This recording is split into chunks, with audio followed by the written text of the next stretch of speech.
दोस्तों आज हमारा जो टॉपिक है वो है flood control and management in India. ठीक है, इसका जो जस्ट अपोजिट है वो क्या है? फ्लड कंट्रोल का जो फ्लड होता है मतलब बाढ़, बाढ़ का जस्ट उल्टा क्या होगा? सूखा। इसको बोलते हैं ड्राउट। ये ड्राउट के बारे में हम कल पढ़ाएंगे आप। तो बाढ़ और सूखा ये हिंदुस्तान की दो इंपॉर्टेंट हाइड्रोलॉजिकल फीचर्स है। एक बहुत ज़्यादा अधिकता के कारण होता है और एक बहुत ज़्यादा कमी के कारण होता है। तो जैसा कि मैंने आपको बताया था कि हिंदुस्तान क्या है, एक महादेशीय माने कॉन्टिनेंटल डायमेंशन का कंट्री है। आपको मैंने पूर्व के वीडियो आपने हमारा ज्योग्राफी का जो आपने देखा होगा तो उसमें मैंने आपको क्लाइमेट ऑफ इंडिया, उस वीडियो को आप देखिए। सबसे बड़ा प्रॉब्लम क्या है आप लोगों के साथ में, जो हम वीडियो बनाते हैं आप उसको देखते ही नहीं हैं और इसीलिए आपको प्रोग्रेस नहीं होता है। यह सबसे बड़ा नुकसानदेह है, जबकि मैंने फ्री ऑफ कॉस्ट रखा हुआ उसको। ठीक है, अगर आप ही दिल्ली में जाएंगे तो आपको 2 लाख रुपया से कम में तो आपको बैठने भी नहीं देगा कुर्सी लगा करके, बात तक भी नहीं करेगा कोई टीचर। मैं इतनी सुविधाएं दिया हुआ हूं लेकिन you people are not getting benefit out of it. Free videos, free PDF और 5-5 classes and even after that no progress at all. तो गलत है ये। तो आज जो हमारा टॉपिक है वो है फ्लड कंट्रोल और मैनेजमेंट। अब दोस्तों जैसा कि आप जानते हैं कि हर एक साल हिंदुस्तान में या तो बाढ़ कहीं न कहीं आता है, या कहीं ना कहीं सूखा आएगा, कहीं साइक्लोन आएगा, कहीं लैंडस्लाइड आएगा।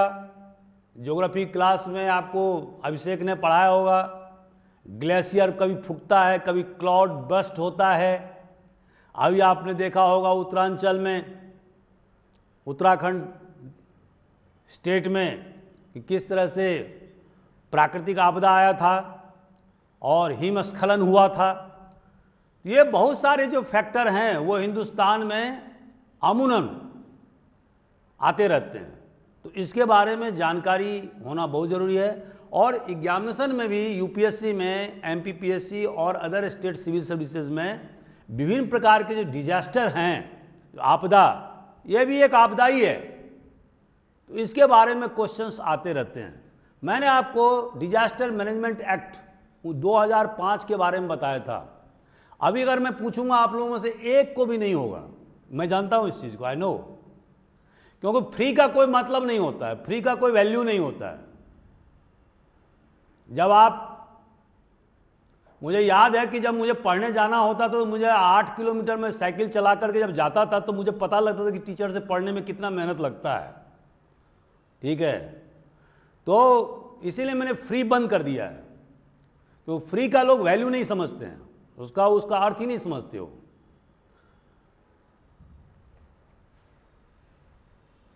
तो दोस्तों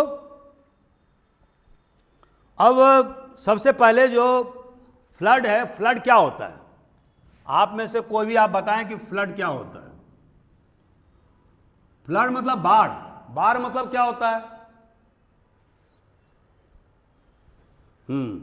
ठीक है, ओवरफ्लो ऑफ वाटर। ओवरफ्लो कहां पर? वेयर?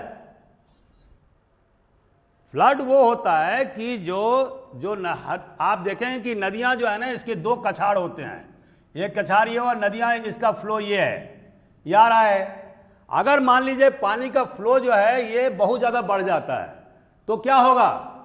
ये दोनों तरफ की जो कछाड़ जो है ना, ये वाला और ये वाला, इसको क्रॉस करेगा और क्रॉस करके पानी जो है इधर सब जगह फैल जाएगा। जब तक नदियां दोनों कछाड़ के बीच में, मतलब मान लो कछाड़ है ए और कछाड़ है बी, इस दोनों के बीच में जब तक पानी चल रहा है, देयर इज नो बाढ़, तब तक कोई फ्लड नहीं है, क्योंकि नदियां अपने कैचमेंट एरिया में चल रही है। किसी प्रकार का कोई नुकसान होगा। नुकसान कैसे होगा? अगर कोई व्यक्ति उसमें जो उसके जो रास्ते हैं उसमें अगर वो अवरोधक पैदा करता है, मान लीजिए गरीब लोगों ने अब इस कछारी, इस रास्ते में पानी के रास्ते में उसने घर बना लिया, तो इसमें नदी का कोई दोष नहीं है, क्योंकि आपने जानबूझकर के रास्ते को अवरुद्ध कर दिया है, ठीक है। लेकिन जो अमूमन जो बाढ़ की जो परिभाषा है वो मैंने क्या कहा कि जब कछार जो है, जो इम्बैंकमेंट जो ए है और बी, इस दोनों को क्रॉस करके जब पानी इधर और इधर फैल जाए जमीनों पर, तो इसको क्या बोलते हैं? बाढ़। अब दोस्तों इसके बहुत सारे, अब आएगा कि कारण क्या होता है, जो आप पूछ रहे थे निकेतन में। तो दोस्तों कारण क्या हो सकता है? अनेक कारण हो सकते हैं। पहला, जैसे कि क्लाउड बर्स्ट। अब क्लाउड बर्स्ट में क्या होता है दोस्तों, जैसे आपको उस दिन क्लास में आपको बताया था अभिषेक ने, यस, जब बहुत ज्यादा क्लाउड बर्स्ट, यदि बादल फटता है तो क्या होगा कि मान लीजिए कि आप एक उदाहरण देता हूं मैं, कि मान लो दोनों कछार नदी है ए और बी, इसके जो पानी का जो वॉल्यूम होना चाहिए वो मैक्सिमम जो है वो मान लो 3000 CFT, 3000 CFT मैंने क्यूबिक फीट इसको बोलते हैं। जो पानी जो निकलता है ना, उसका जो मापांक है उसको क्या बोलते हैं? Unit CFT। तो मान लो 3000 CFT है सपोज, और अगर क्लाउड बर्स्ट इसके ऊपरी इलाके में होता है यहाँ पर, और ये यहाँ पर जो फटता है तो पूरा क्या हो, 5000 CFT पानी जो है ना दौड़ता है इस दोनों कछार के बीच, तो क्या होगा? 2000 CFT क्या हो जाएगा? ये इससे लबालब होकर के इससे दोनों इम्बैंकमेंट मतलब किनारे ए और बी से क्रॉस करता हुआ, और ये सारे जगह इधर उधर दोनों तरफ फैल जाएगा। दिस इज कॉल्ड बाढ़, दिस इज कॉल्ड फ्लड। ये तो केवल एक कारण है। दूसरा कारण क्या हो सकता है? Heavy rainfall. जब कैचमेंट एरिया में बहुत ज़्यादा बाढ़ होती है, माने जब बारिश होती है तो उससे भी बाढ़ उत्पन्न होता है, क्योंकि आपको मैंने अभी जो सिंपल जो थ्योरी बताया कि दोनों कैचमेंट का जो कैपेसिटी वो फिक्स होता है, चाहे वो गंगा नदी हो, चाहे वो यमुना नदी हो, चाहे वो ब्रह्मपुत्र का नदी हो, चाहे वो इंडस रिवर हो, कोई भी नदी हो। गंगा नदी का चूंकि कैचमेंट एरिया बहुत बड़ा है तो उसका जो CFT होगा वो भी, जो वॉल्यूम ऑफ वाटर वो बहुत ज़्यादा है, तो कम बारिश में वहाँ पर बाढ़ नहीं आए, क्योंकि उसका जो कैचमेंट एरिया वो बहुत बड़ा है। लेकिन जो छोटी नदियाँ हैं उसका कैचमेंट एरिया चूंकि बहुत छोटा है, तो क्या होगा? कम बाढ़ आने पर भी, कम बारिश होने पर भी बाढ़ हो सकती है, ठीक है। ये समझने की बात है। तो पहला तो कारण मैंने बताया आपको क्लाउड बर्स्ट, ये बताया था क्लाउड बर्स्ट। दूसरा बताया हैवी रेनफॉल। तीसरा वो सब बात की बातें हैं। तीसरा पहले अभी अपन सिलसिलेवार ढंग से देखें, नेचुरल डिजास्टर में नेचुरल में क्या क्या आएगा। आप जो बात कर रही हो मैन मेड बात कर रही हैं, तो अब सेकेंडरी आएगा, वो बाद में आएगा। तो हिमस्खलन भी हो सकता है, यस। जैसे अभी आपने देखा होगा, अभी ताजा आपको पढ़ाया गया, जो स्नो जो लैंडस्लाइड जो हुआ था अभी उत्तराखंड में, जिसके कारण से बहुत सारी नदियां क्या हो गया, जलमग्न हो गया वहां पर, और बहुत सारे जो मजदूर हैं वो फंस गए, बहुत सारे मजदूर मर भी गए, ठीक है। तो हिमस्खलन जो है, आपने सही कहा, ग्लेशियर लैंडस्लाइड ये होता है। जैसे कि आपने देखा होगा 2013 में केदारनाथ और उसके आसपास का इलाका जो है ना, ग्लेशियर के फटने से ही हुआ था ना, आपको पता होना चाहिए, जिसमें कि सारे इलाके बह गए थे। जो केदारनाथ के ऊपरी वाला इलाका जहां पर ग्लेशियर था, और उसके क्या क्या कारण थे उसके बारे में वैज्ञानिक अभी भी एक मत नहीं है। कुछ लोगों का कहना है कि चूंकि केदारनाथ में बहुत सारे जो पर्यटक जो वहां गए, उससे तापमान बहुत ज़्यादा बढ़ गया, और तापमान बढ़ने के कारण से जो है ना वहां पर ग्लेशियर जो है फट गया, पिघल गया, और वो पिघला तो वो चूंकि उसका जो पोजीशन था वो कहाँ था, केदारनाथ के ठीक ऊपर में, तो इसीलिए बहुत सारे पानी बह करके, और चूंकि स्लोप बहुत तेज, बहुत स्टार्क स्लोप था, तो उसके कारण से उस रास्ते में जो जो चीजें आई, घर द्वार सारे चीज बह गए। ठीक है। तो एक तो ये हो गया ग्लेशियर लैंडस्लाइड्स। और फिजिकल फैक्टर में क्या है, ये तो 3-4 चीज जो हमने आपको बताया वो नेचुरल फैक्टर है। अब हम चलते हैं कि फिजिकल फैक्टर क्या है। तो फिजिकल फैक्टर होगा पहला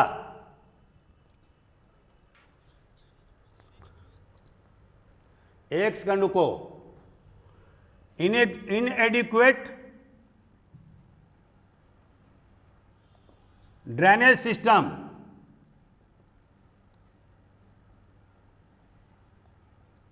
सबसे बड़ा फैक्टर आजकल क्या हो गया है, अर्बनाइजेशन के कारण, शहरीकरण के कारण से, पॉपुलेशन की बहुत ज़्यादा वृद्धि होने के कारण से लोग क्या किया है, लो लैंड एरिया में भी लोगों ने घर बना लिया है।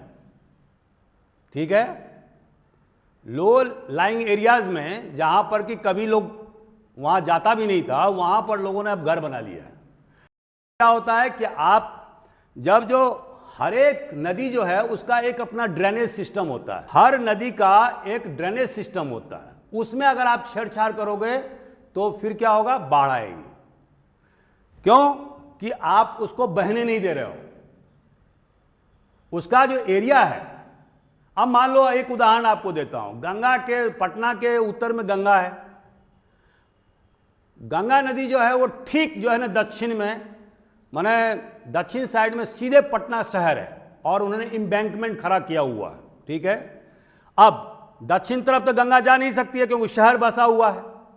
उत्तर में क्या किया गया है, उत्तर में करीब करीब 20 किलोमीटर 25 किलोमीटर जहां तक कि आपको आंख से दिखता है, उतने दूर तक जो है ना कोई कंस्ट्रक्शन काम बिहार सरकार ने नहीं होने दिया है। क्यों नहीं होने दिया, आप नहीं कर सकते। वजह, बारिश के समय में पानी जो है वो फैलता है उधर। अगर मान लीजिए उधर मतलब नॉर्थ ऑफ गंगा, जो हमने 25 किलोमीटर आपको बताया, अगर वहां पर घर द्वार बन जाए, दूसरे कंस्ट्रक्शन हो जाएं, तो क्या होगा, पटना शहर डूब जाएगा। क्योंकि पानी जो है ना, बहने का पानी का फैलाव जो उत्तर साइड में जो हो रहा है, अभी जो हो रहा है वो नहीं होगा। और अल्टीमेटली क्या होगा, ultimately pressure will be mounted upon the city of Patna, और पटना शहर क्या हो जाएगा, बह जाएगा। क्यों कि जो वॉल्यूम ऑफ वाटर है गंगा का, उसको जज्ब नहीं कर पाएगा पटना का जो एम्बैंकमेंट, शहर का जो बांध है, जो इम्बैंकमेंट है। ठीक है, इसको बोलते हैं बांध। तो ये क्या है, ये ड्रेनेज सिस्टम का पार्ट है। अगर आपने ड्रेनेज सिस्टम को छेड़छाड़ किया, बाढ़ आएगी। ठीक है दोस्तों, दूसरा कारण क्या होता है, लार्ज कैचमेंट एरिया। आप देखेंगे कि जैसे कि आप गंगा नदी ले लीजिए, आप गंगा नदी अपने आप में बहुत बड़ा विशाल नदी नहीं है। अगर आप ध्यान से देखिए तो इलाहाबाद में देख लीजिए,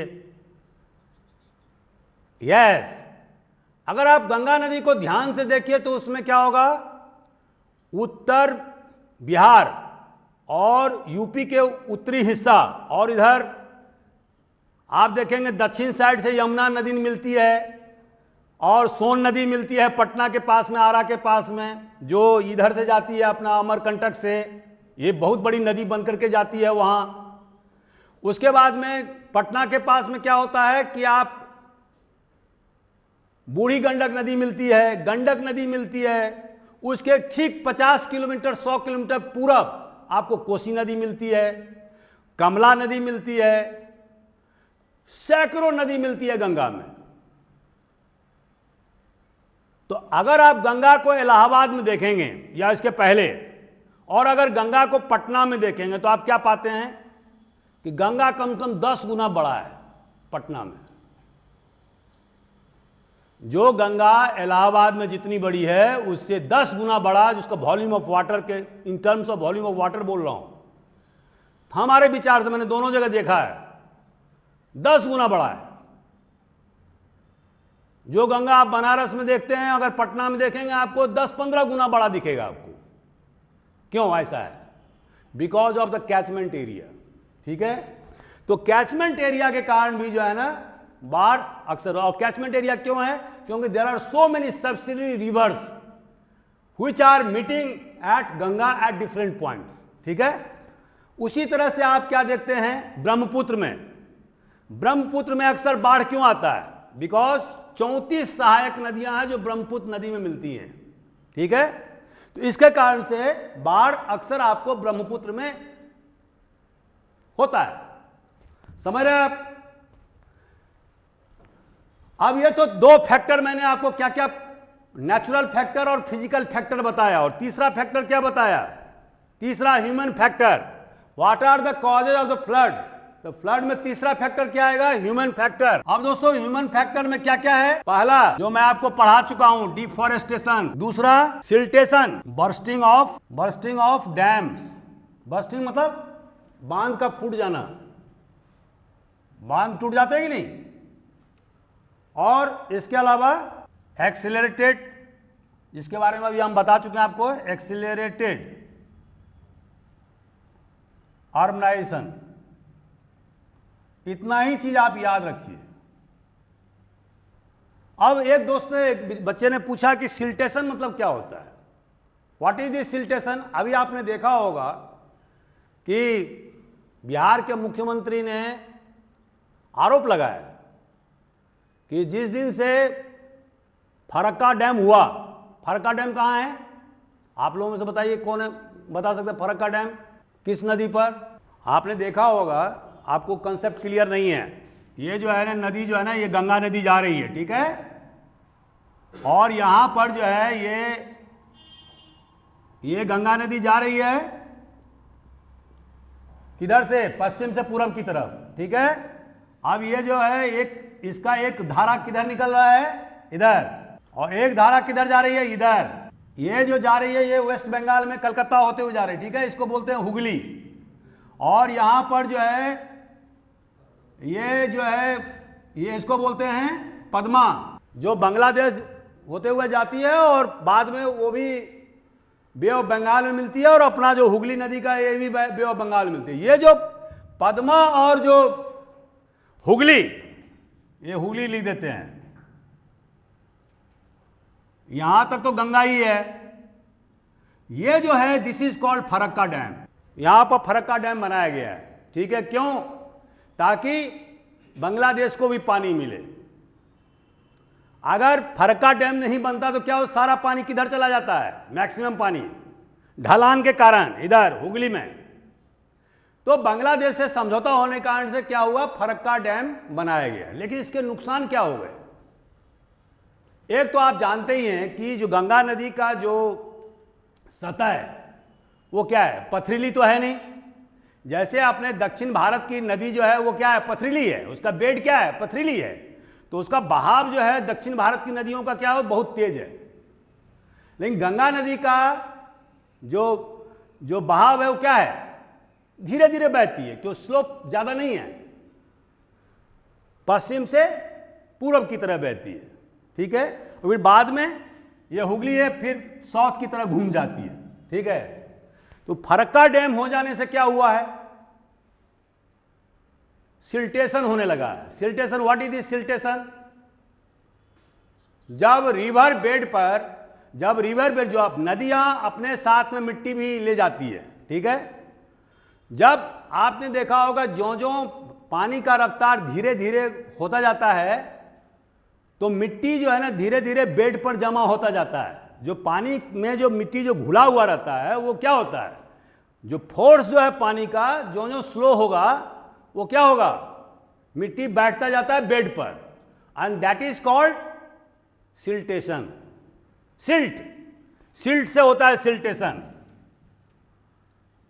ठीक है, और ये क्या करता है? सिल्टेशन क्या करता है? नदी के बेड, क्या? यस, नदी के जो रिवर जो बेड है जो आप देख रहे हैं उसके बेड को उथला कर देता है। ऊपर उसे उठा देता है। तो जब आपके रिवर बेड का मान लो, जैसे मैंने आपको गंगा नदी बताया, गंगा नदी का आपको मैंने ये भी बताया कि हर एक नदी का जो अपना एक दोनों कछार होता है, उसमें कितने पानी का वॉल्यूम होगा वो भी रहता है। ठीक है, अगर मान लीजिए रिवर बेड उथला हो गया तो क्या हो जाएगा? अब जितने पानी रहना चाहिए, जितना वॉल्यूम ऑफ वाटर होना चाहिए, वो क्या होता है? नहीं हो सकता है, कम हो जाएगा। तो जब कम होगा तो क्या होगा? क्योंकि पानी का फ्लो तो पहले ही से, पिछले साल भी वैसा था, इस बार भी ऐसा ही है। लेकिन इस बार क्या हो गया कि गंगा नदी जो है वो उथली हो गई है, क्योंकि सिल्टेशन बहुत ज्यादा हो गया फरक्का डैम के कारण से। यह सिल्टेशन जो समुद्र में जाके होना चाहिए था, वो वहां न जाकर के यहीं पर फरक्का के पास में हो गया, क्योंकि पानी का जो रफ्तार है उसको मध्यम कर दिया उसने, फरक्का डैम ने। तो इसके कारण से क्या हुआ? और फरक्का डैम से सबसे ज्यादा प्रभावित ये पूरा इसका जो बैकयार्ड वाला इलाका है वो कहां है? हालांकि ये तो वेस्ट बंगाल में है, लेकिन इसका पूरा बैकयार्ड इलाका कौन है? बिहार। इमीडिएट बैकयार्ड की बात कर रहा हूं। तो सबसे ज्यादा इफेक्टेड कौन सा एरिया होगा? बिहार। सबसे ज्यादा गंगा में पानी का वॉल्यूम कहां पर आता है? बिहार में। तो अब जब सिल्टेशन ज्यादा होगा तो क्या होगा? बाढ़ भी सबसे ज्यादा बिहार में होगा। और इसीलिए हम क्या देखते हैं, पिछले 10-15 सालों में सबसे ज्यादा जो है बाढ़ जो है ना बिहार में हो रहा है, बिकॉज ऑफ द सिल्टेशन। और इसीलिए वहां के मुख्यमंत्री ने नाराजगी व्यक्त किया है कि इसको कुछ तरीका अपनाओ जिससे कि सिल्टेशन कम से कम हो। यह भी क्वेश्चन आपको पूछा जा सकता है। दोस्तों, इसके अलावा क्या होता है? तीसरा फैक्टर क्या? Bursting of dam. मैंने बताया जैसे बांध, जैसे पानी का वॉल्यूम एकाएक अचानक बढ़ जाए, बांध की कैपेसिटी, हर एक बांध की कैपेसिटी होती है, और उस कैपेसिटी से ज्यादा अगर पानी का वॉल्यूम हो जाए तो बैकयार्ड में तो क्या हो जाएगा? अगर आपने तत्काल बांध को ऊपर नहीं उठाया, अगर नहीं खोला, थोड़ा सा भी आपने ह्यूमन एरर किया तो क्या हो जाता है? वो बांध फट जाएगा। अभी आपने देखा होगा टूट जाएगा। अभी आपने देखा होगा कमला नदी में क्या हुआ उत्तर बिहार में। उसके पहले 2011 में कोसी नदी में क्या हुआ? पूर्वी जो तटबंध था, एम्बैंकमेंट, कोसी नदी को पश्चिमी और पूर्वी दोनों तटबंध से बांधा गया है, क्योंकि वहां हिंदुस्तान में सबसे ज्यादा सिल्टेशन किस नदी में होता है? कोसी नदी में। कोसी नदी क्या है? हमने एक दिन आपको बताया था कि it is antecedent river. Kosi क्या है? इसका मतलब क्या हुआ? जब मैं एंटीसीडेंट रिवर कहता हूं तो इसका मतलब क्या होता है? Anybody can tell me what does this mean? मैं इसके पहले भी आपको वीडियो में बता चुका हूं। मैंने यह भी बताया हुआ है कि 3 एंटीसीडेंट रिवर हैं हिमालयन रीजन में। अब आप याद नहीं रखोगे तो मैं तो उसके लिए रिस्पॉन्सिबल नहीं हूं कि पहले तो आप व्याख्या प्रस्तुत करो। Those reverse which are older than the rise of Himalayas। Antecedent river मतलब होता है कि those rivers which are older than the rise of या origin of Himalayas। हिमालय के उत्पन्न होने से पहले का रिवर है वो। अब वो कौन कौन सा रिवर है? पहला कोसी, और दूसरा सतलज, और एक तीसरा रिवर भी है जो ब्रह्मपुत्र में के पास में है, मेघालय में के पास में, उसका नाम मैं भूल रहा हूं, आप लोग पढ़ के बताना मेरे को। तो 3 रिवर है, एक सतलज, एक कोसी। तो ये एंटीसीडेंट। अच्छा, सबसे ज्यादा जो सिल्टेशन होता है कहां होता है? कोसी नदी में होता है। इसी कारण से दोनों तटबंध, तो आपने 2011 में क्या देखा कि तटबंध, जो पूर्वी तटबंध था वो पूरा तोड़ दिया कोसी ने। उसका परिणाम क्या हुआ कि पूरा सहरसा डिस्ट्रिक्ट, पूर्णिया डिस्ट्रिक्ट बाढ़ से जलमग्न हो गया। 3 बरस तक पानी निकला ही नहीं उसमें से, सारे लोग भाग गए वहां से छोड़ करके घर बार को। उसके अलावा एक्सीलरेटेड अर्बनाइजेशन, मैंने आपको बताया, आपको अभी मैंने बताया था कि अभी हमारे देश में जब आज़ाद हुआ था देश तो कितनी पॉपुलेशन था? लगभग 36 करोड़। अभी कितना पॉपुलेशन है? 130 करोड़। कितने गुणित बढ़ गए? लगभग 4 गुना के लगभग बढ़ गए। इतनी आबादी जो बढ़ी, ठीक है, तो उसके दुष्परिणाम क्या हुए हैं? बहुत सारे जो लो लाइंग एरियाज थे वहां पर लोगों ने घर बना लिए हैं, ठीक है। जो खुले हुए मैदान थे, जो नदियों के लिए, बाढ़ के लिए सुरक्षित जगह था कि ये नदी के इलाके के लिए सुरक्षित इलाका है, जैसे मैंने आपको एक उदाहरण दिया अभी पटना का, उसके उत्तरी भाग का इलाका जो अभी भी सुरक्षित है, तो लोगों ने क्या किया, उनको कब्जा कर लिया। तो because of the accelerated urbanisation, शहरीकरण, पॉपुलेशन की वृद्धि होने के कारण से बाढ़ की समस्या बढ़ गई है। ठीक है, तो दोस्तों ये इतने फैक्टर हैं, जितना अगर आप इतना लिख दोगे मैं समझता हूं कि आपको पूरे के पूरे नंबर मिल जाएंगे।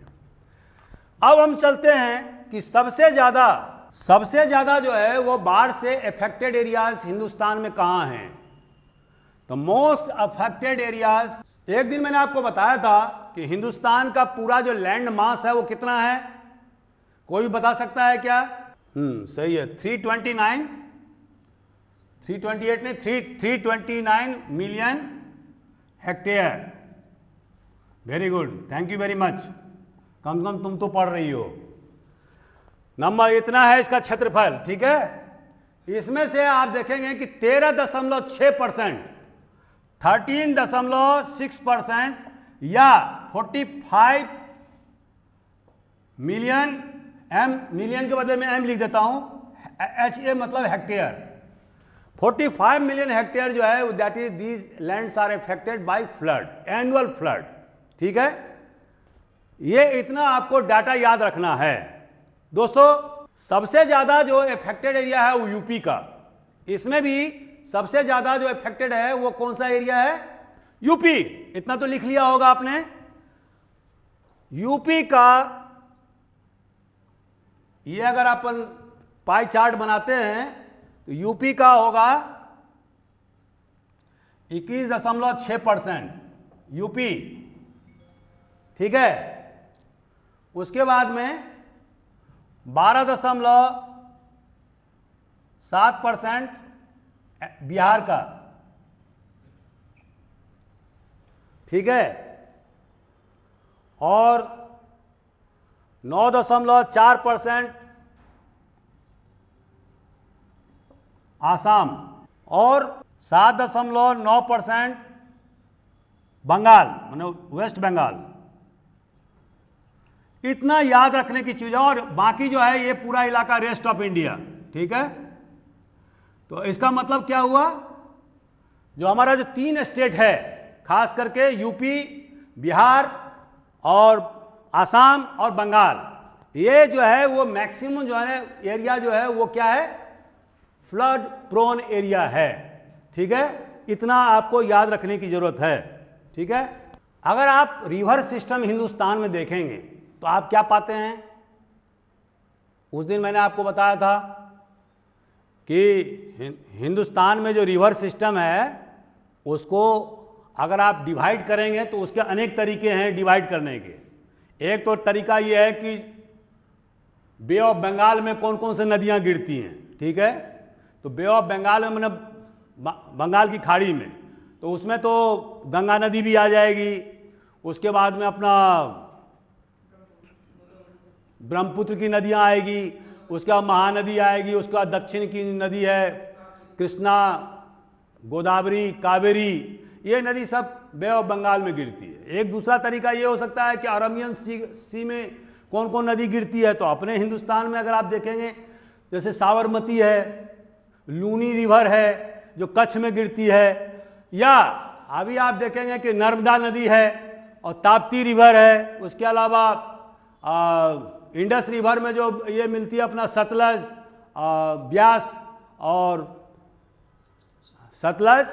ब्यास और रावी, ये 3 रिवर जो है वो जो हिंदुस्तान में बहती है वो कहाँ चली जा, वो फिर जो ये सहायक नदियां हैं इंडस के, और सब जाकर के मिलते हैं फिर चिनाब, झेलम और फिर इंडस में, सभी नदियां इंडस में जाके मिलकर के फिर इंडस जो है वो अरबियन सी में मिलती है। ठीक है, वो एक ये भी तरीका है।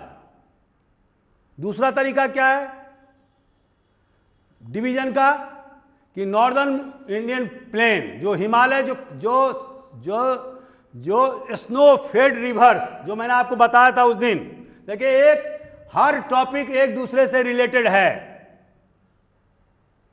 तो आप जो रिवर सिस्टम मैंने पढ़ाया था उसका वीडियो है, उसको देखिए। तो दूसरा तरीका क्या है, on the basis of snow fed, snow fed river, अब स्नोफेड रिवर में क्या आएगा? जो हिमालय से नदियां निकलती हैं, ठीक है। और बहुत सारी नदियां जो दक्षिण भारत की है वो स्नोफेड नहीं होती है, वो रेनफेड हैं, ठीक है। तो स्नोफेड में कौन कौन सा आएगा? जैसे कि गंगा हुआ, कोसी है, महानदी, सॉरी अपना यमुना है, इसके बाद में सतलज है, ब्यास है, ये सारी नदी क्या है? ये सभी स्नोफेड हैं। जो हिमालय में आप देखेंगे कि हिमालय में हमेशा बर्फ जो है, जो हिमालय के क्या है? 3 हैं उसके लाइन, एक ग्रेटर हिमालयाज, ये है मिडिल हिमालयाज, और ये है शिवालियाज। तो शिवालियाज जो है इसमें ये कोई यहाँ पर स्नोफेड नहीं होता है, ना मिडिल हिमालय में होता है। स्नोफेड कहाँ पर होता है? ग्रेटर हिमालयाज में। और यहाँ की जो ऊंचाई होती है वो हमेशा 7000 मीटर से ऊपर है, और इसी में आपको माउंट एवरेस्ट भी मिलता है, इसी में कंचनजंगा मिलेगा, इसी में आपको नंगा पर्वत मिलेगा। They all are snow covered mountains, you know. इससे जो नदियां निकलती हैं वो क्या है? सालों भर उसमें पानी चलता रहता है। लेकिन दक्षिण भारत की नदियां में क्या होता है? सालों भर नदियां नहीं, पानी नहीं चलता है। क्यों? क्योंकि वो रेनफेड है, क्योंकि पश्चिमी घाट का ऊंचाई इतना ऊंचाई नहीं है कि वहाँ पर स्नोफेड हो या स्नो कवर्ड उसकी चोटी हो, या दक्षिणी घाट की ऊंचाई उतनी नहीं है कि वहाँ पर बर्फ जमे, ठीक है। लेकिन उसका भी मैंने एक एक्सेप्शन आपको बताया था कि उसके बावजूद भी कावेरी नदी जो है वो लगातार प्रवाह होने वाली नदी है। उसका मैंने रीज़न भी बताया था आप लोगों को, और क्वेश्चन भी आपको पूछा था, आपको अच्छी तरह से याद होना चाहिए, ठीक है दोस्तों। अब मैं यहाँ पर ज़्यादा आपको टाइम न लेते हुए आपको मैं बताऊंगा कि 2 प्रकार की जो है, अगर हम इस प्रकार की नदियाँ का बंटवारा करें तो on the basis of regular source of water, तो हम क्या देखते हैं कि जो प्लेन जो है हमारे हिंदुस्तान का, वहाँ पर नदियाँ जो है हमेशा सालों भर चलती रहती हैं, उसमें पानी का बहाव होता है। और दक्षिण भारत की नदियाँ क्या देखते हैं हम? बारिश के समय में बहती हैं, ठीक है, अधिकांश समय सूखी रहती है। जैसे आप साबरमती नदी देखेंगे, अभी जाकर के गुजरात में देखो एकदम सूखा हुआ पड़ा होगा। लूनी नदी देखिए एकदम सूखा हुआ, राजस्थान से गुजरती है। क्यों? कि वहाँ पर सोर्स ऑफ वाटर नहीं है उसके पास में। अरावली इतनी ऊंची नहीं है कि उससे जो है ना स्नो कवर्ड रहे, जिससे कि हमेशा लगातार उसे पानी बहता रहे। हाँ, बारिश यदि जरूर वहाँ पर कैचमेंट एरिया में होगा तो फिर वह नदी लबालब भर जाएगी, ठीक है। तो हमारे देश में जो आज का जो हमारा टॉपिक है वो मूल रूप से मैं उसी पर कंसंट्रेट करता हूँ। तो सबसे ज़्यादा जो हमारे देश में जो फ्लड का जो प्रकोप है वो सबसे ज़्यादा कहाँ है? यूपी में, बिहार में, ब्रह्मपुत्र के मैदान में। इतना आपको याद रखना है, ठीक है। कभी कभी आप देखेंगे दूसरे जगह पर भी बाढ़ आ जाती है, जैसे कि बीकानेर में, जैसलमेर में एक बार 2006 में बहुत ज़बरदस्त बाढ़ आ गई थी। वाई? इसलिए आई थी जो कि क्लाउड ब्रस्ट हो गया, तब बादल फट गए थे। और बादल फटने के कारण से, अब चूंकि वहाँ तो बरसों से रेगिस्तान रहा है, तो वहाँ पर कोई ड्रेनेज सिस्टम तो रहा है नहीं प्राकृतिक। तो जब क्लाउड ब्रस्ट हो गया और ड्रेनेज सिस्टम नहीं है तो क्या होगा? आपने देखा होगा बीकानेर जैसे जगह में, जैसलमेर जैसे जगह में एक एक बांस के लगभग पानी भर गया था। तो वो सब एक असाधारण घटना है। लेकिन अमूमन जो हमारे देश में हम अधिकांश क्या देखते हैं, जो बाढ़ आती है वो अधिकांशतः हमारे हिंदुस्तान के जो गंगा ब्रह्मपुत्र का जो मैदान है उसमें अधिकांशतः बाढ़ आती है। लेकिन कभी कभी हम देखते हैं कि जो डेल्टा है, जैसे कृष्णा, गोदावरी या कावेरी, ये जो नदियां हैं ये अपने साथ आप देखेंगे कि डेल्टा का निर्माण करती है दक्षिण भारत में। तो यहाँ पर भी जब बारिश बहुत ज़्यादा हो जाती है कैचमेंट एरिया में, तो बाढ़ जो है वो कोस्टल एरिया में हो जाता है। तो ये एक्सेप्शन है, ठीक है। लेकिन इन मोस्ट केसेस जो सबसे ज़्यादा जो बाढ़ का जो खतरा है हिंदुस्तान में, वो कहाँ है? ब्रह्मपुत्र के मैदान में, गंगा के मैदान। ये तो अभी तक तो दोस्तों मैंने कारण बताए और कहाँ कहाँ फ्लड से अफेक्टेड होता है, कितना एरिया हमारा फ्लड से अफेक्टेड है। अब जो दूसरा पार्ट है हमारा, अब 10 मिनट अभी हमारे पास समय है, तो उसमें हम अब लेंगे मैनेजमेंट का भाग। और असली चीज़ है मैनेजमेंट। आपको क्वेश्चन भी जो पूछा जाएगा वो मेन चीज़ है मैनेजमेंट। आपको जितना मैंने ये सब बताया, सब बैकग्राउंड वाली ये बात है ताकि आपका कंसेप्ट क्लियर हो। लेकिन जो असली चीज है वो क्या है? मैनेजमेंट, प्रबंधन। तो मैनेजमेंट, व्हाट इज मैनेजमेंट? अब आपको पता है कि बाढ़ तो होगा ही, क्योंकि नेचुरल कैलामिटीज हो सकता है, मैन मेड डिजास्टर हो सकता है। मैनेजमेंट का मतलब क्या होता है? In order to reduce the casualties, to reduce casualties at minimum cost, कम लागत पर आपदा को अधिक से अधिक नियंत्रित करना या कम करना, या बाढ़ के विभीषिका को कम करना ही मैनेजमेंट है। ठीक है? मैनेजमेंट क्या होता है? कम लागत में अगर आप अधिक से अधिक आपदा को नियंत्रित कर पाएं, उसके विभीषिका को कम कर सकें, तो वही जो है वो प्रबंधन है। अब इस भारत सरकार ने 1954 में 1954 से भारत सरकार ने इस पर ध्यान दिया। ठीक है? और ये क्यों दिया? क्योंकि 1954 में कोसी में बहुत जबरदस्त बाढ़ आई थी, जिसमें कि उत्तर बिहार के आधे हिस्से डूब गए थे।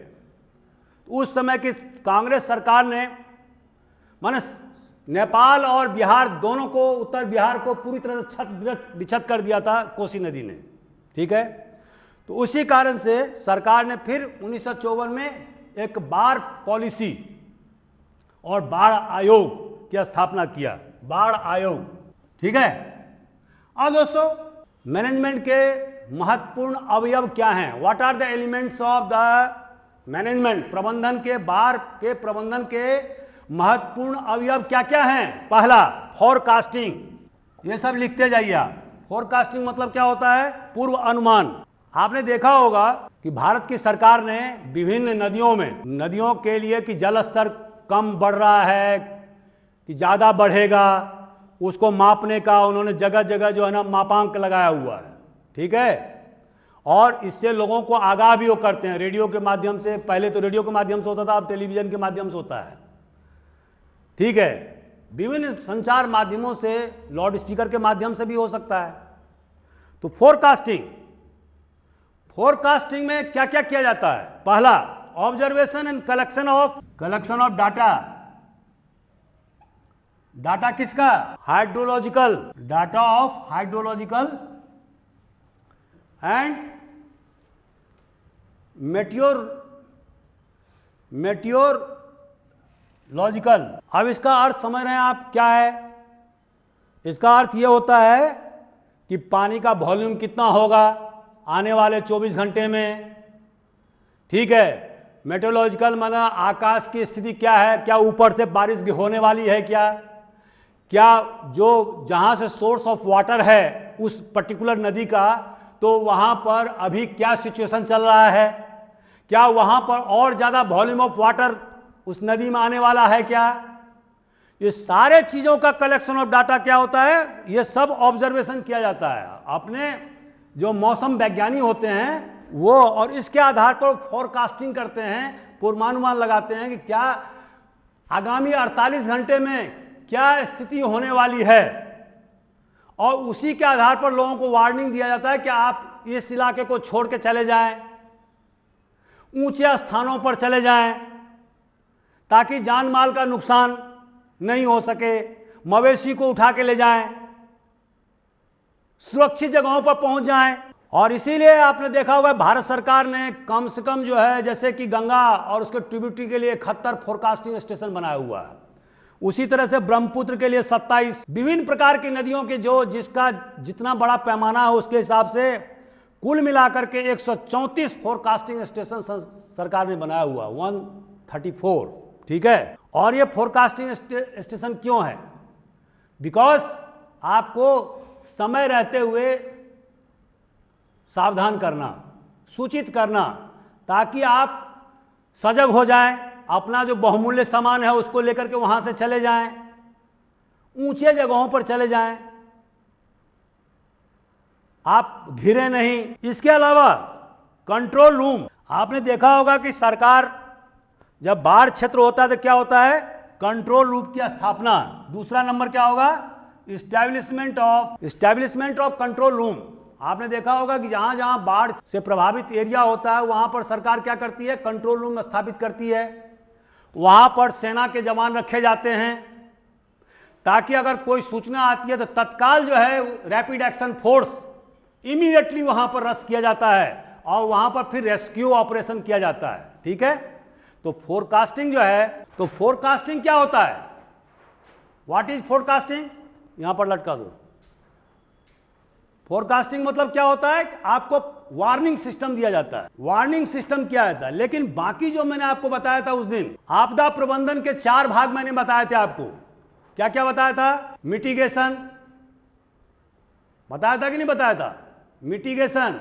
उसके बाद दूसरा क्या बताया था? हाँ, प्रिपरेशन, मिटिगेशन, पहले मिटिगेशन, रिलीफ और चौथा रिहैबिलिटेशन। और दोस्तों ये 4 भाग हमने बताए थे उस दिन आपको आपदा प्रबंधन में। इस सेम जो है, चूंकि बाढ़ भी एक आपदा ही है, तो यहां पर वही फॉर्मूला लागू होगा जो हमने पहले वाले वीडियो में बताया था। मिटिगेशन मतलब क्या होता है? किसी चीज को समन करने का तरीका, माने उसको कम करने का तरीका। और क्यों तो करने का तरीका? क्योंकि जब कोई घटना हो जाती है तो उसको कंट्रोल करने के लिए या रिहैबिलिटेशन करने के लिए, जिसको पुनर्वास कहते हैं हिंदी में, तो आपको उससे 50 गुना ज़्यादा लागत लगेगा, खर्चा आएगा। लेकिन अगर शुरू में, मान लो एक उदाहरण मैं देता हूँ, मान लो एक मकान है, 4 मंजिला मकान है, आपको लगा कि थोड़ा सा इसमें टूट फूट, अगर आप उसको ठीक कर दिया आपने, मुश्किल से उसमें 1 लाख रुपया लगेगा। अगर मान लीजिए वही मकान टूट के गिर गया बारिश में, व्हाट विल हैपन? एक तो उसमें जो 100 लोग रह रहे हैं वो मर जाएंगे, या कम से कम आधे लोग मर जाएंगे। अब हर आदमी जो मरा है उसको सरकार को देने के लिए 2 लाख 4 लाख रुपया अगर देगा तो कितने लाख हो गए? जोड़ लो। फिर उसको नए सिरे से भवन बनाना, उसमें लग गया आपको 5 करोड़ रुपया। तो जो मिटिगेशन का काम आपको 2 लाख रुपया में होना था, अब वो कितने में हो रहा है? 2 करोड़ में हो रहा है। और उसके अलावा हमारा जो बहुत सारे आदमी का जो नुकसान हुआ वो अलग। तो दिस इज का मिटिगेशन जो है वो सबसे ज़्यादा आसान काम है। हालांकि ये दुख की बात है कि हिंदुस्तान में मिटिगेशन काम होता नहीं है टाइम पर। जब कोई घटना दुर्घटना हो जाती है तब लोगों की आंखें खुलती हैं और तब लोग जो है ना फिर बड़े बड़े योजना करते हैं या योजना बनाते हैं, लेकिन शुरुआती में करता नहीं कोई, ठीक है। तो मिटिगेशन, उसका प्रिपरेशन में तैयारी। तीसरा होता है रिलीफ। रिलीफ क्या होता है? तत्कालिक मदद। जैसे मान लो आप बाढ़ में घिर गए, आपको पानी की आवश्यकता है, क्योंकि बाढ़ का पानी तो आप पी नहीं सकते, तो पानी दिया, आपको खाने का डिब्बा भेजा गया ताकि आप जीवित रह सकें। These are the temporary measures, that is called relief measure. और रिहैबिलिटेशन चौथा, पुनर्वास मतलब क्या होता है? परमानेंट सॉल्यूशन, वेयर एम्प्लॉयमेंट, या आपको रोजगार दिया जाता है, आपके बच्चों के स्कूल के फीस भरे जाते हैं, आपको घर बना के दिया जाता है क्योंकि आपका घर टूट गया है। तो ये सारे चीज जो है वो पुनर्वास का में आएगा, ठीक है। तो दोस्तों बहुत सारे पॉइंट हमने कवर कर दिए। अब इस्टेब्लिशमेंट ऑफ कंट्रोल रूम, तीसरा क्या होगा? कंस्ट्रक्शन, इस्टेब्लिशमेंट कंट्रोल रूम मैंने बताया आपको। तीसरा पॉइंट क्या है? तीसरा कंस्ट्रक्शन ऑफ, अब शॉर्ट टाइम नहीं है, construction of dams and embankment. बाढ़ को कंट्रोल करने का तरीका क्या है? जैसे अभी आपको मैंने बताया कोसी नदी इतना ज्यादा इधर से उधर बहती थी, हजारों लाखों लोगों को मार देती थी। तो सरकार ने क्या किया कि दोनों तरफ पश्चिमी तटबंध और पूर्वी तटबंध दोनों बना दिया और बीच में घेर दिया उसको, ठीक है। हालांकि 2011 में उसने पूर्वी तटबंध को तोड़ दिया था, लेकिन फिर उसको कंट्रोल कर लिया गया। ठीक है। उसी तरह से सारे नदियों को एम्बैंकमेंट के द्वारा, तटबंध के द्वारा हम उसको नियंत्रित कर सकते हैं, ठीक है। और उस पर हम बांध करके क्या करेंगे, बांध बांधेंगे और उसका जो एक्स्ट्रा वॉल्यूम ऑफ वाटर होगा उसको डाइवर्ट करेंगे दूसरे जगह। तो अब कोसी में क्या होता है, हमने क्या देखा है कि उसके जो बहुत एक्स्ट्रा जो पानी होता है उसको दूसरा जो नदी है भूथी बलान उसमें जोड़ दिया गया, तो उस इलाके को अब जो है ना उसमें पानी चला गया, तो जो वॉल्यूम ऑफ वाटर जो है कोसी का वो क्या हो गया, कम हो गया। तो डैम, यदि हम डैम बनाते हैं और उस डैम बना करके उस पानी को डाइवर्सन हम दूसरे नदियों में कर देते हैं, तो क्या होता है, बाढ़ की विभीषिका को हम कंट्रोल कर सकते हैं, जैसे हमने कोसी नदी को कंट्रोल किया है, ठीक है। तीसरा फैक्टर। चौथा, स्ट्रीम चैनल इंप्रूवमेंट। अब दोस्तों चैनल इंप्रूवमेंट मतलब क्या होता है मैनेजमेंट में, मैंने क्या कहा आपको कि सिल्टेशन होता रहता है नदियों के बेड पर, ठीक है। तो जब बाढ़ आएगा, बाढ़ कब आती है, जून में, जुलाई में, उत्तर भारत में जब मानसून गिरती है, उसके पहले आप देखिए सारे सिल्टेशन को, अब आजकल तो जेसीबी मशीन हो गया है, साफ करिए उसको, निकाल दीजिए मिट्टी को। अभी अगर स्वेज कैनाल में जो बहुत बड़ा जहाज जो फंस गया था, जिसके बारे में अभी आपको बताया गया था, क्या नाम था जहाज का, तो उसमें क्या किया उन्होंने, ड्रेजर से सारे उसके नीचे का मिट्टी निकाल दिया स्वेज कैनाल से। तो जब वो कर सकते हैं तो आप क्यों नहीं कर सकते हैं।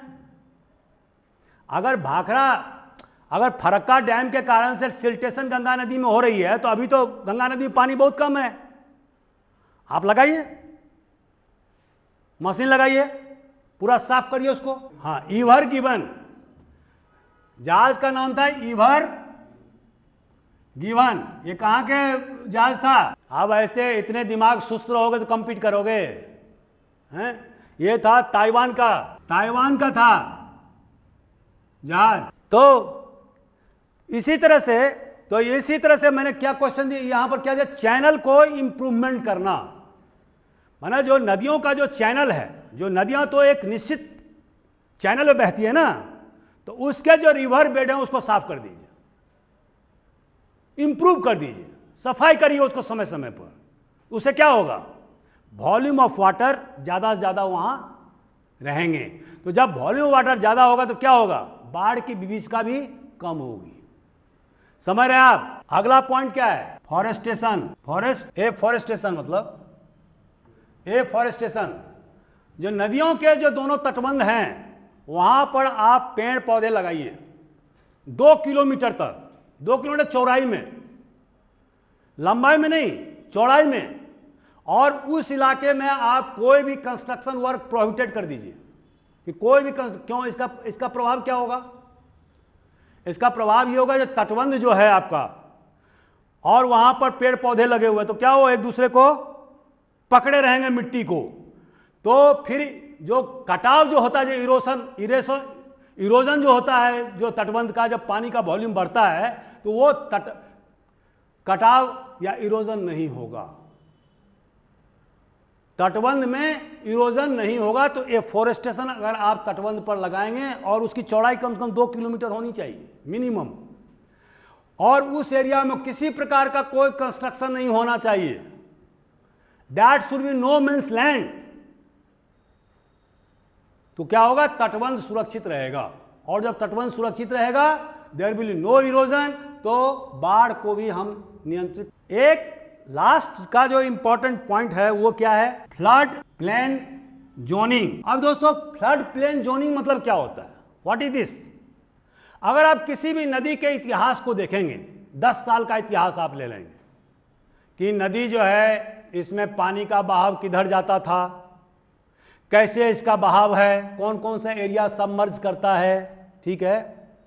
अगर उसका पूरा डायग्राम बना लें हर नदी का, तो आपको क्या होगा, आपको पता चल जाएगा कि ये जो इलाका है that must be protected area, और उस एरिया में वो एरिया क्या है, जोन है, फ्लड प्लेन जोन है। इस एरिया में हमें कोई भी कंस्ट्रक्शन वर्क नहीं करना है, ना किसी प्रकार का कोई इंक्रोचमेंट नहीं होने देना है।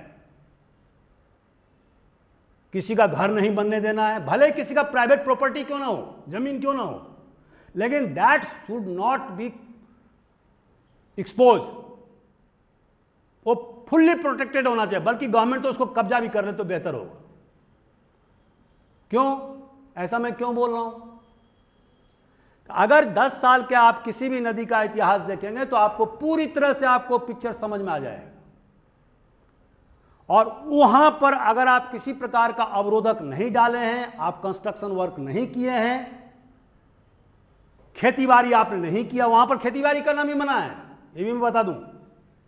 No interference with the land use, तो क्या होगा, वो एरिया अगर सुरक्षित रहेगा तो फिर कितना भी बाढ़ की विभीषिका क्यों ना हो जाए, उससे मनुष्य को कोई नुकसान नहीं होगा, धन जन का कोई नुकसान नहीं होगा, और बाढ़ आएगी और बाढ़ चली जाएगी। ठीक है, तो that is called flood plain zoning. तो दोस्तों ये सारे इंपॉर्टेंट फैक्टर्स हमने मैनेजमेंट के बारे में बताया। अब इसके 4-5 पॉइंट हैं जो मैं शॉर्ट में आपको बता देना चाहता हूं। जब भी हम फ्लड का मैनेजमेंट की बात करते हैं तो उसका 3 स्टेप होता है। पहला होता है इमीडिएट स्टेप, दूसरा होता है शॉर्ट टर्म मेजर्स, और तीसरा होता है लॉन्ग टर्म मेजर्स। ठीक है, और इसके अलावा जो सबसे जो महत्वपूर्ण चीज़ है वो क्या है, पोस्ट फ्लड मैनेजमेंट। आप जानते होंगे कि जब बाढ़ आती है तो उसके बाद में क्या होता है कि बहुत जगह टूट फूट हो जाता है, तो सरकार क्या करती है, कम्युनिकेशन को दुरुस्त करना। सबसे पहला काम क्या होता है कि कम्युनिकेशन को जोड़ना, जैसे रेलवे लाइन तोड़ देना, सड़क टूट जाती है, उसको जोड़ने का काम है पहला काम। दूसरा काम क्या है, सप्लाई ऑफ ड्रिंकिंग वाटर। सबसे ज़्यादा लोग मरते किस चीज़ से हैं, बाढ़ के समय में साफ पानी नहीं होने के कारण से, गंदा पानी पीने से लोग मरते हैं। तो सबसे दूसरा पॉइंट क्या होता है, टू प्रोवाइड ड्रिंकिंग वाटर। तीसरा, repair of power, telephone and sewerage lines. आप जैसे मल वगैरह है, वही उसी पानी में लोग लैट्रिन भी करते हैं, वही पानी पीते हैं, तो उससे क्या होता है, जॉन्डिस फैलता है।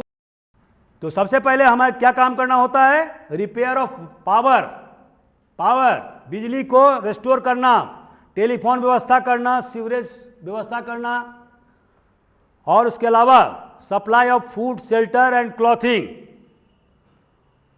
और इसके अलावा जो भवन या मकान जो टूट फूट हो गए हैं उसका रिपेयर करना। जहाँ जहाँ भी एरिया सिल्टेशन का शिकार हो गया है, वहाँ वहाँ उन सिल्टेशन मतलब जैसे बालू का ढेर हो गया, वो खेती लायक भूमि है ही नहीं, उसको सफाई कराना ताकि वो पुनः खेती योग्य भूमि हो, ताकि अगले साल से हम खेती कर सकें। बहुत जगह वाटर लॉगिंग हो जाता है, पानी निकलता ही नहीं है, जैसे कि कोसी के पूर्वी तटबंध टूट जाने के कारण से 3 बरस तक पानी निकला ही नहीं उधर से। फिर लोगों ने उसको फिर विभिन्न साधनों से उसको पानी को निकाला, ताकि जगह वाटर लॉगिंग होगा तो फिर खेती कैसे होगा। तो ये सब इम्पॉर्टेंट फैक्टर हैं जो बाढ़ के बाद के जो फैक्टर्स हैं, तो उसको बोलते हैं पोस्ट फ्लड मैनेजमेंट। तो ये सारे पॉइंट्स मैंने आपको कवर कर दिए। तो मुझे उम्मीद है कि आपको ये हमारा लेक्चर अच्छा लगा होगा। टाइम भी ख़त्म हो रहा है। कल हम बताएंगे आपको drought prone areas and its management. Thank you very much.